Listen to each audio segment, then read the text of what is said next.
America में China girl बनी बड़ी मुसीबत। सबसे बड़े खतरे में कैसे फंस गए ट्रंप। अमेरिका में चाइना गर्ल ट्रंप के लिए ऐसी मुसीबत बनी कि अब ट्रंप सबसे बड़े खतरे में पड़ गए हैं। ऐसे में सवाल है कि नए नवेले अमेरिका के राष्ट्रपति ट्रंप अब क्या करेंगे, क्योंकि चाइना गर्ल ने उन्हें ऐसा फंसाया कि अब इस दलदल से उन्हें कोई नहीं निकाल सकता।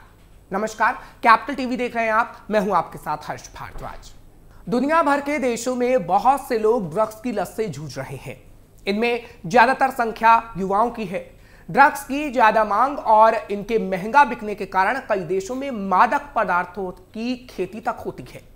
हैरानी की बात यह है कि अफीम जैसी चीजों की खेती सरकार के प्रतिबंध के बावजूद छिपाकर की जाती है।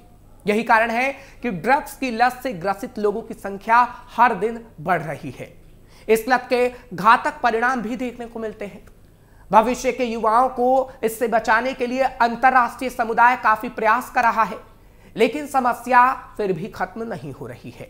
और तो और अमेरिका जैसे देश में तो एक ऐसा ड्रग्स सप्लाई किया जा रहा है जो मिनटों में लोगों को मार रहा है, क्योंकि अमेरिका में ड्रग ओवरडोज से होने वाली मौतें महामारी का रूप ले चुकी हैं। इसे ऐसे समझिए कि अमेरिका दुनिया में अवैध नशा करने वाला सबसे बड़ा देश है। हर 100 में से 6 अमेरिकी ड्रग्स लेते हैं। इन्हीं में से एक है फेंटानिल, जो मार्फिन से 50 से 100 गुना ज्यादा ताकतवर सिंथेटिक ओपियोइड है। हर साल हजारों अमेरिकी इसकी लत के शिकार होकर मौत के मुंह में समा रहे हैं। हाल के महीनों में फेंटानिल से मौतों की रफ्तार थोड़ी घटी, लेकिन 5 साल पहले के मुकाबले आंकड़े अब भी कई गुना ज्यादा डरावने हैं। इस ड्रग को अमेरिका में चाइना गर्ल कहा जाता है और इसके पीछे एक वजह है चीन, क्योंकि चीन इन दवाओं को बनाने से जुड़े रसायनों में सबसे आगे है। अमेरिकी अधिकारियों के मुताबिक ज्यादातर फेंटानिल और इससे जुड़े रसायन चीन से आते हैं और फिर इन्हें मैक्सिको के जरिए अमेरिका में तस्करी किया जाता है। यही वजह है कि ट्रंप प्रशासन ने चीन पर 10% टैरिफ लगा दिया है, ताकि जहर के प्रवाह को रोका जा सके। अमेरिका में लोगों को मार रही चाइना गर्ल। फेंटानिल, जिस ड्रग को चाइना गर्ल भी कहा जाता है, असल में एक सिंथेटिक ओपियोइड है। अमेरिका में हर साल 75,000 लोग फेंटानिल जहर की चपेट में आकर दम तोड़ देते हैं।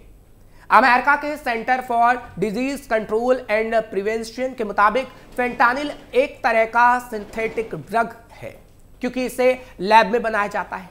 फेंटानिल कितना खतरनाक है, इसका अंदाजा इसी बात से लगाया जा सकता है कि यह मार्फिन से 100 गुना और हेरोइन से 50 गुना ज्यादा स्ट्रांग होता है। इसकी पेंसिल की नोक बराबर मात्रा भी जानलेवा है।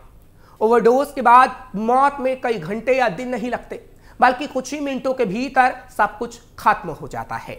अमेरिका में तेजी से बढ़ रही मौतों की दर। 2012 में हेरोइन से होने वाली मौतों की दर 1.9 प्रति लाख थी, जो 2022 में घटकर 1.8 रह गई। नेचुरल और सेमी सिंथेटिक ओपियोइड्स की वजह से मरने वालों की दर भी 3.8 से घटकर 3.5 हो गई। लेकिन फेंटानिल जैसे सिंथेटिक ओपियोइड्स ने कोहराम मचा दिया है। 2012 में इनसे होने वाली मौतों की दर सिर्फ 1 थी, जो 2022 में तेजी से बढ़ी और 22.7 तक पहुंच गई। पहले दर्द निवारक दवा थी चाइना गर्ल। अमेरिका के फूड एंड ड्रग्स एडमिनिस्ट्रेशन ने 1998 में इसे दवा के रूप में इस्तेमाल करने की मंजूरी दी थी। ये पेन किलर की तरह काम करता था। आमतौर पर किसी बड़ी सर्जरी के बाद इसे पेन किलर के तौर पर दिया जाता था, लेकिन ड्रग डीलर्स फैक्ट्रियों में सिंथेटिक इस्तेमाल करते हुए फेंटेनिल का खतरनाक रूप तैयार कर रहे हैं। 2 या 3 मिलीग्राम फेंटेनिल किसी के लिए भी घातक साबित हो सकता है। यह धीरे धीरे आपके शरीर को सुस्त करता है। सांस, ब्लड प्रेशर और नाड़ी सब धीरे धीरे कम होने लगती है। इस ड्रग को लेने के बाद सांस लेने में दिक्कतें होने लगती हैं और ये हालात बदतर होने पर दम घुटने जैसे हालात हो सकते हैं। फेंटानिल को कम लागत में और आसानी से लैब में बनाया जा सकता है। ये काफी सस्ता होता है। स्ट्रीट ड्रग की तरह मिलने वाले फेंटानिल के कई कोड नाम हैं, जैसे China girl, China town, China white dance fever, good fellas, He Man, poison, tango और कैश। अमेरिका में फेंटानिल लिक्विड और पाउडर दोनों फॉर्म में मिल रहा है। ज्यादातर युवा पाउडर फॉर्म में इसे खरीदते हैं, क्योंकि इसे दूसरे ड्रग्स से मिलाना आसान होता है। अमेरिका तक कैसे पहुंचती है चाइना गर्ल? फेंटानिल यानी चाइना गर्ल के नाम से मशहूर ड्रग्स की ज्यादातर खेप अवैध तरीके से चीन से होते हुए मैक्सिको बॉर्डर से अमेरिका तक आती है। ड्रग एनफोर्समेंट एसोसिएशन के मुताबिक चीन से ही फेंटानिल मैक्सिको, कनाडा और भारत आता है और वहां से फिर अमेरिका में आता है। डीईए आरोप लगा चुका है कि चीन में अवैध तरीके से सिंथेटिक ड्रग तैयार हो रहा है, जो साजिश के तहत अमेरिका या दूसरे देशों में भेजा जाता है ताकि वहां के युवाओं को नशे की लत पड़ जाए। साथ ही अमेरिका में फेंटानिल संकट को अवैध प्रवासियों से जोड़ने की भी कोशिश की जा रही है। कुछ अमेरिकी राजनेताओं, खासकर रिपब्लिकन नेताओं का दावा है कि मैक्सिको से आने वाले अवैध प्रवासी ड्रग कार्टेल के जरिए फेंटानिल तस्करों में शामिल है। हालांकि हकीकत इससे काफी अलग है। अमेरिकी सीमा सुरक्षा एजेंसी के आंकड़े बताते हैं कि 90% से अधिक फेंटानिल तस्करी अमेरिका के कानूनी एंट्री पॉइंट से होती है और इसमें शामिल लोग अवैध प्रवासी नहीं बल्कि अमेरिकी नागरिक हैं। इसके बावजूद डोनाल्ड ट्रंप और अन्य रिपब्लिकन नेता बाइडेन प्रशासन पर आरोप लगाते रहे हैं कि उनकी लचर प्रवासी नीतियों की वजह से फेंटानिल संकट और अमेरिका में गहराता जा रहा है। सिर्फ टैरिफ लगा देने से समस्या हल हो जाएगी? अमेरिका में ड्रग्स पर काबू पाने की सरकारी कोशिशें अक्सर नाकाम रही हैं। पहली बार 1890 में मार्फिन और अफीम पर टैक्स लगाया गया, लेकिन इसका उल्टा असर हुआ। 1890 से 1902 के बीच कोकेन का इस्तेमाल 700% तक बढ़ गया। कोकेन इतना लोकप्रिय था कि इसे कोका कोला जैसे ड्रिंक्स में भी मिलाया जाता था। इसके बाद 1909 में अफीम स्मोकिंग पर बैन लगा। 1937 में मैरिजुआना टैक्स एक्ट आया और 1970 में कंट्रोल्ड सब्सटेंस एक्ट लागू हुआ। 1971 में राष्ट्रपति रिचर्ड निक्सन ने वॉर ऑन ड्रग्स का ऐलान किया और 1986 में अमेरिकी कांग्रेस ने $1.7 अरब की लागत से एंटी ड्रग अब्यूज एक्ट पास किया। इन सख्त कानूनों के बावजूद ड्रग की सप्लाई और इस्तेमाल पर खास असर नहीं पड़ा, बल्कि इससे कई समुदायों, खासकर रंग भेद झेल रहे लोगों को भारी नुकसान हुआ।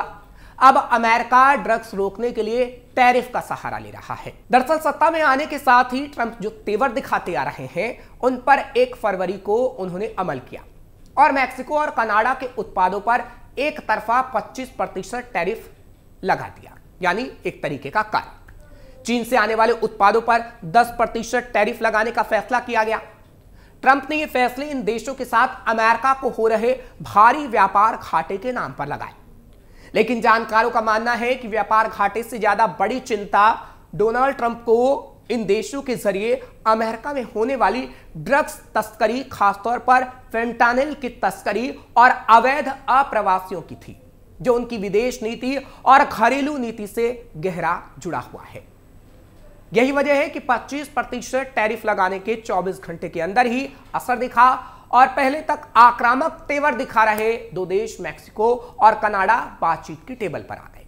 इसका असर यह हुआ कि ट्रंप ने इन दोनों ही देशों के साथ टैरिफ लगाने के फैसले को 30 दिन टाल दिया। चीन ने नहीं की अमेरिका से सुलह की कोई कोशिश। मैक्सिको, कनाडा तो सुलह के रास्ते पर आ गए, लेकिन चीन ने अमेरिका के साथ किसी तरह की सुलह की कोशिश नहीं की। उल्टा चीन ने अमेरिकी उत्पादों पर जवाबी टैरिफ लगाने का ऐलान कर दिया। अमेरिका से आयात होने वाले कोयले और एलएनजी पर 15% कर लगाने का ऐलान किया गया।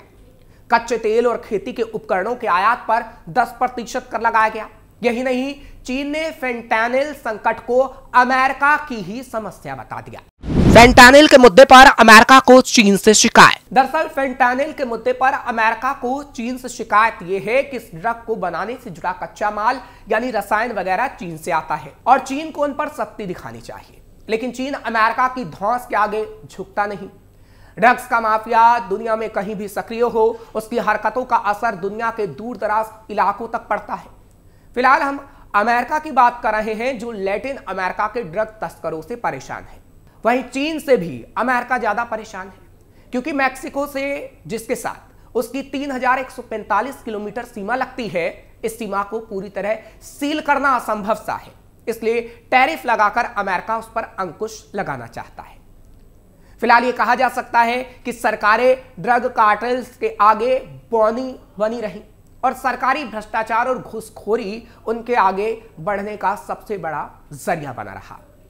अमेरिका के राष्ट्रपति डोनाल्ड ट्रंप का सपना इन कार्टेल्स को खत्म करने का है, जिसमें देखना होगा कि वो कितने कामयाब हो पाते हैं। फिलहाल आपको ये खबर कैसी लगी कमेंट सेक्शन में हमें जरूर बताएं। खबर को लाइक शेयर करें और कैपिटल टीवी को सब्सक्राइब जरूर करें।